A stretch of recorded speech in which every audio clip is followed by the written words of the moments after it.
Hi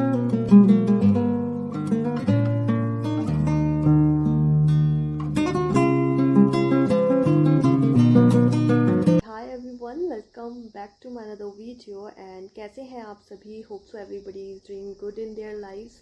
and today's my video is the continuation of the previous part of my video which was with the heading never ending life cycle. उसी का मैं अगला part आपके सामने आज ला रही हूँ, तो आप प्लीज़ उस वीडियो को पहले देखें before getting started with this new video of mine.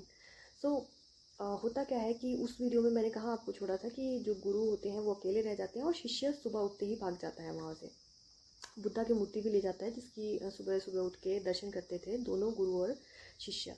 अच्छा, जब वो चला जाता है तो दिनचर्या की स्टार्टिंग होती है। गुरु को पता होता है कि उसने स्वयं अपना पाथ चुन लिया है उसके शिष्य ने। और जब वो उठता है तो अपने दिनचर्या की शुरुआत, अब वहाँ पे एक बिल्ली होती है उस आंगन में। वहाँ पे अब ना ही कुत्ता होता है ना ही मुर्गा होता है। और जो सीज़न होता है वो होता है पतझड़ का। जो सीज़न है वो है पतझड़ का, ऑटमन या विंटर जिसे हम कहते हैं। और जो गुरु होते हैं वो अपनी दिनचर्या उस बिल्ली के साथ, अब उस प्रांगण में, उस आंगन में कोई कुत्ता नहीं होता है, कोई मुर्गा नहीं होता है, एक बिल्ली होती है। बिल्ली के साथ वो अपना जीवन को आगे व्यतीत करते हैं। और कुछ सालों बाद जब वो भिक्षा लेके आते हैं तो देखते हैं एक न्यूज़पेपर की कटिंग के ऊपर उन्हें वो भिक्षा मिलती है। देखते हैं कि एक नौजवान अपनी ही पत्नी का कत्ल करके फरार है। जब नीचे वो फ़ोटो देखते हैं तो देखते हैं कि ये उन्हीं का वही शिष्य है जो कुछ साल पहले उन्हें छोड़ के भाग गया था। तो कहते हैं अपने ही मन से कि वापसी का समय हो गया है मेरे शिष्य का। जाते हैं रात के समय उसके लिए नए कपड़ों को सीते हैं। वो जो कहते हैं ना, वो जो मॉनेस्ट्री में ये बुद्ध लोग पहनते हैं वही कपड़ों को वो सीते हैं उसके लिए। और अगले ही दिन देखते हैं कि जब वो उठते हैं कि दूसरे छोर पे, दूसरे किनारे पे झील के, देखते हैं कि झील के दूसरे किनारे एक नौजवान युवक खड़ा है, उनकी प्रतीक्षा कर रहा है और वो उन्हीं का वो शिष्य होता है। जैसे ही वो देखते हैं तो फटाफट से अपनी उस नाव को निकालते हैं और उसमें बैठ के सवार होकर अपने शिष्य को वापस से दूसरी दुनिया से उस मोनेस्ट्री में लेके आते हैं। और जब लाते हैं तो लाते वक्त जो शिष्य होता है वो आई टू आई उनसे कंटेक्ट नहीं बना पाता है, आइज़ में नहीं देख पाता अपने गुरु की। कैसे देखता? एक पाप तो वो भाग कर वो धोखा दे के गुरु को करके गया था, दूसरा पाप उसने किसी की मृत्यु, किसी का कत्ल कर दिया था। जब आता है तो जो गुरु होते हैं वो चले जाते हैं वहाँ से आगे अंदर।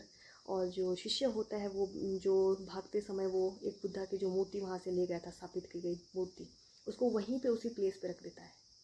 और गुस्से में उस चाकू से जिससे उसने अपनी पत्नी का कत्ल किया होता है, उससे ज़ोर ज़ोर से उसको ज़मीन पे मारता है। उस वुडन जो होता है वहाँ पे फ्लोर, उस पर मारता है। शिष्य भरी आंखों से, नम आंखों से, आंसू से भरी आंखों से अपने गुरु को देखता है और कहता है, हाँ मैंने किसी अपने को खो दिया। आपको लगता नहीं, ये सत्य है।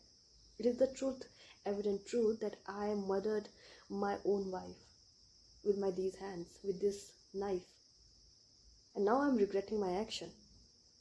I'm in anger, I'm in pain. Then Guru कहते हैं कि your action were not supposed to be like this, my child. What you did, it was not supposed to. You did a wrong action and wrong deed. Do you know what you have done? क्या तुमको पता है तुमने ये क्या किया है? तो जो शिष्य होता है वो दिखता है गुरु को और अंदर जाता है जहाँ पे गुरु ने उसके लिए बनाया हुआ चोगा वो देखता है, जो सिया होता है गुरु ने खुद के हाथों से। बाहर आता है उसी चोगे को पहन के और देखता है गुरु पूरे वुडन जो फ्लोर होता है वहाँ पे एक मंत्र लिख रहे हैं। शिष्य होता है वो ज़ोर ज़ोर से वुडन प्लैंक पे, वुडन उस फ्लोर पे क्यों मारता है उस चाकू को? Out of anger, out of aggression, out of the thoughts of losing someone very dear to his heart.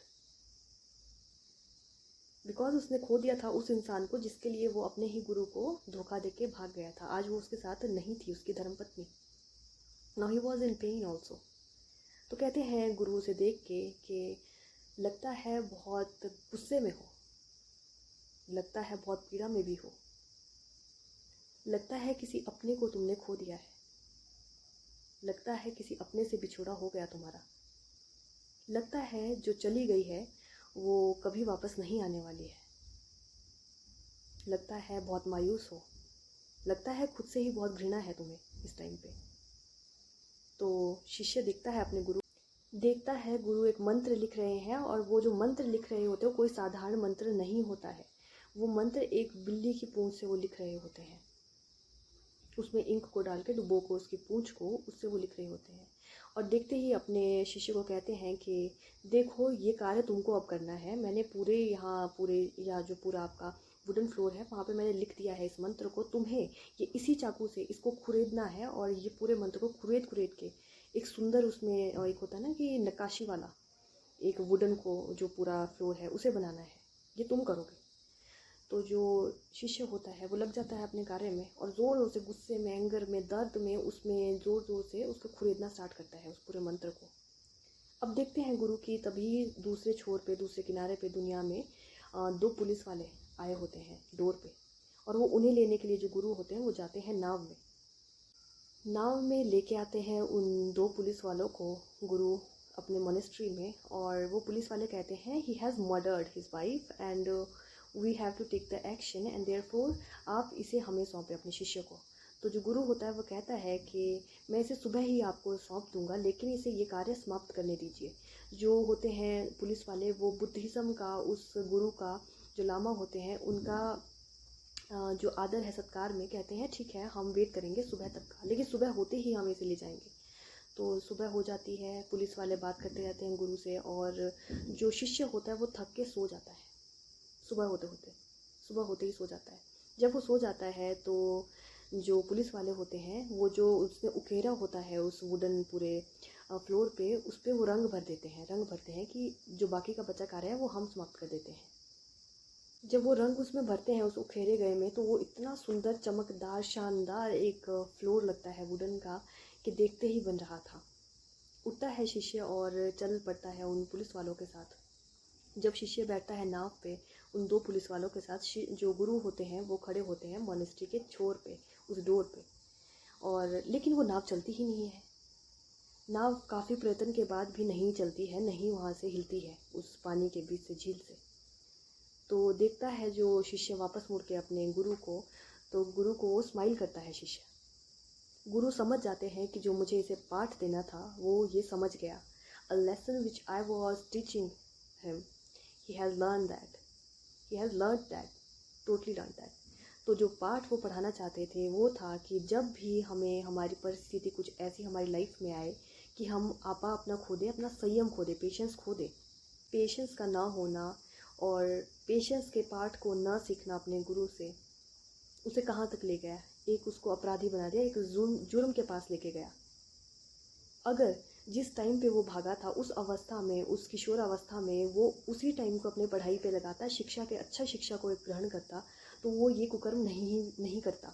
गुरु ने मना तो नहीं किया था कि तुम शादी मत करो या मैरिज मत करना, लेकिन हर कार्य का एक समय होता है, उचित समय होता है, और उचित समय पे शिक्षा का न ग्रहण करना उसको एक अपराधी बनाकर ही गया।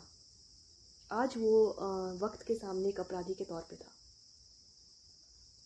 गुरु की बात को माना होता, गुरु की शिक्षा को ग्रहण किया होता, तो लाइफ उसकी कुछ और ही होती।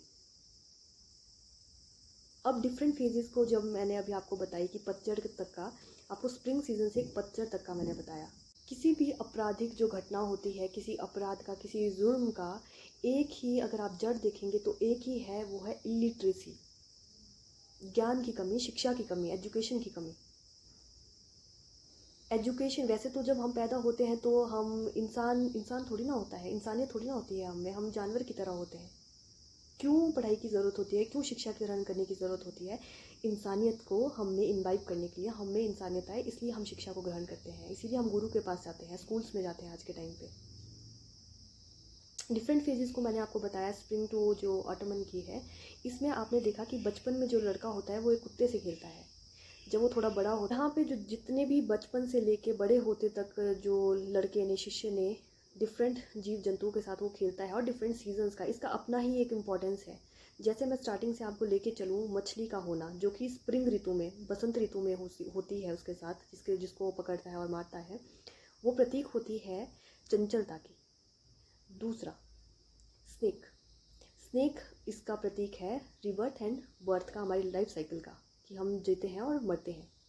Snake is the symbol of death, birth and rebirth.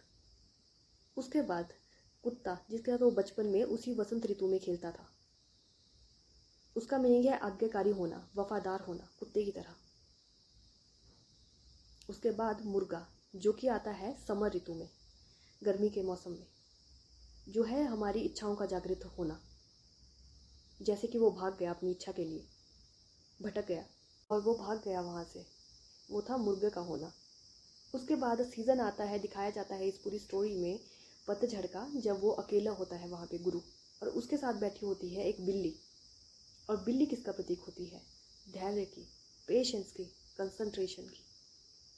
जब आपके हाथ में कुछ भी नहीं होता है, क्योंकि सीज़न होता है पतझड़ का, आपके हाथ में कुछ भी नहीं होता है, और उसी तरह से जिस तरह से एक जो बिल्ली होती है, एक कंसंट्रेशन, दो टुक नज़र के साथ किसी चीज़ पे फोकस करती है, हमको वैसे ही होना चाहिए।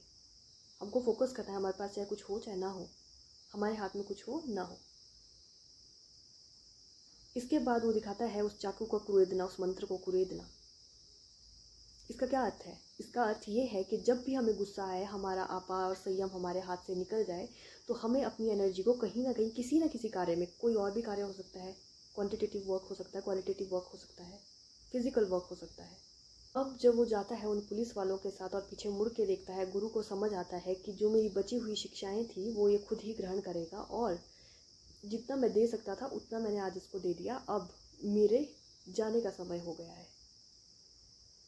अब वो कहाँ जाते हैं गुरु और शिष्य, इसके बाद क्या करता है, उसके साथ क्या होता है, ये आपको अगले पार्ट में पता चलेगा। एंड आपको मेरी ये स्टोरी आई होप सो समझ आ रही है, और आप प्लीज़ मेरे चैनल को सब्सक्राइब करें, लाइक करें, शेयर करें एंड कमेंट्स डाउन बिलो।